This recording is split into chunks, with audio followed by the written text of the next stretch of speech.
She liked stepping on dolls. She kicked kittens.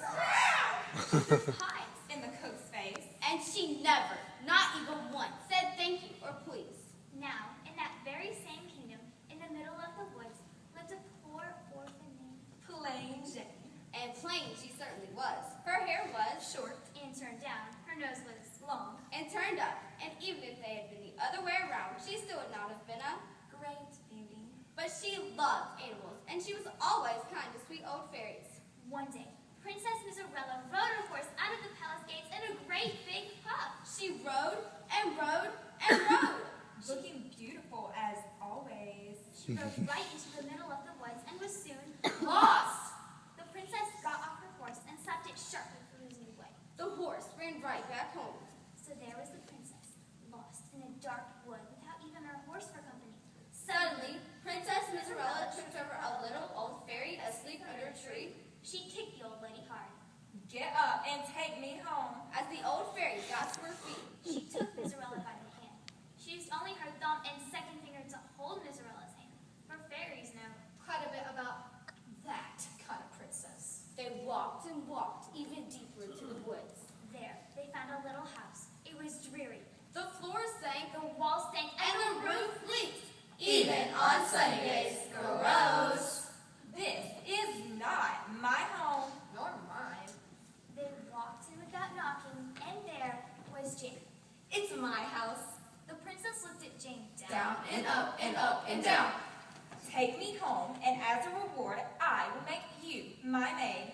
So reward. said the fairy to herself. Out loud, she said, If you could take both of us home, I might could squeeze in a wish or two. Make it 3, and I will get us home. Plain Jane smiled a thin little smile. The birds began to sing.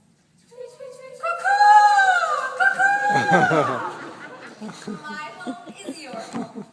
I like your manners, and for that gift, though, I'll give you 3 wishes. Princess Miserella was not pleased. She stamped her foot. Do that again, Warned the fairy, taking her wand from her pocket. and I'll turn your foot into stone. Just as he mean, Miserella stamped her foot again. And quick as a wink, Miserella's foot was turned to stone. Oh, no, she did not. Well, I warned you, girl. What you expect? Well, my first wish is that you turn her foot back. The fairy made a face. I like your manners, but not your taste. But still, a wish is a wish. The fairy moved one. Bippity boppity, bippity boppity, bippity boppity. Boom! The princess shook her foot. It was no longer made of stone. Guess my foot fell asleep for a moment. Must have been some weak fairy juice. Besides, that was a stupid way to waste a wish. Stupid? The fairy was very angry. Do not call someone stupid unless you have been properly introduced or are a member of the family. Stupid, stupid, stupid. Miserella hated to be told what to do. Say stupid one more time, Warned the fairy, holding up her wand. and I'll make toads come out of your mouth. Stupid. Shouted Miserella. As she said it, a large green toad dropped out of her mouth. How cute is he? And I do like toads. But my second wish is that you get rid of the mouth toads. She's lucky there wasn't enough elephants. Bippity boppity, bippity boppity, bippity boppity boo. Miserella opened her mouth slowly. Nothing came out but her tongue. She pointed it at the fairy. To you and your fairy juice. Princess Miserella looked miserable. Of course, that made her look beautiful too. I definitely have had enough. I want to go home. You can go where you want. There's only one place I want to go. To sleep! Shouted the fairy, who is now much too mad to remember to be kind. She waved her wand so hard, She hit the wall of Jane's house. The wall broke, the wand broke, and a spell broke upon them. And before Jane could make her third wish, all 3 of them were sound asleep. it was one of those famous 100-year naps that needs a Prince. And Kiss. to end them, so they slept and slept in the cottage in the woods. They slept through 3.5 wars, 1 plague, 6 new kings, the invention of the sewing machine, and the discovery of the new continent.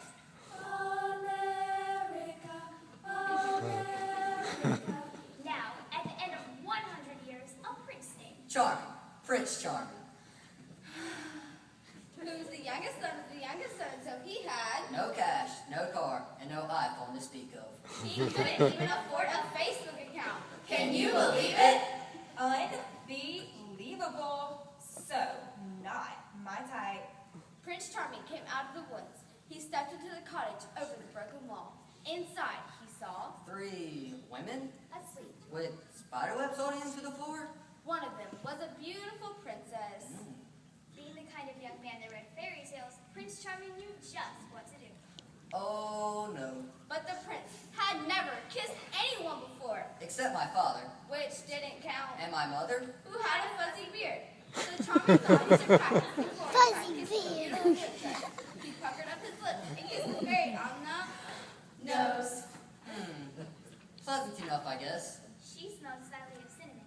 He moved on to Plain Jane, puckered up his lips, and kissed her on the Cheek. Delightful. She smelled of wildflowers. He moved on to the beautiful princess. But just then, the fairy and Jane woke up. Prince Charming's kisses had worked.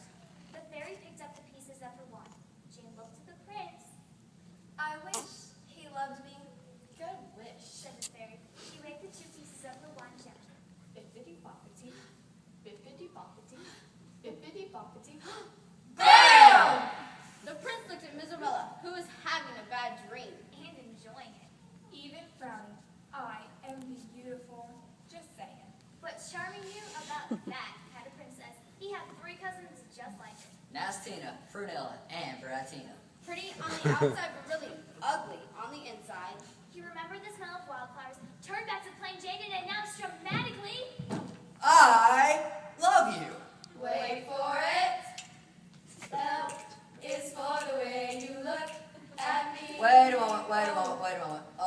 What's your name again? Plain Jane. Charming.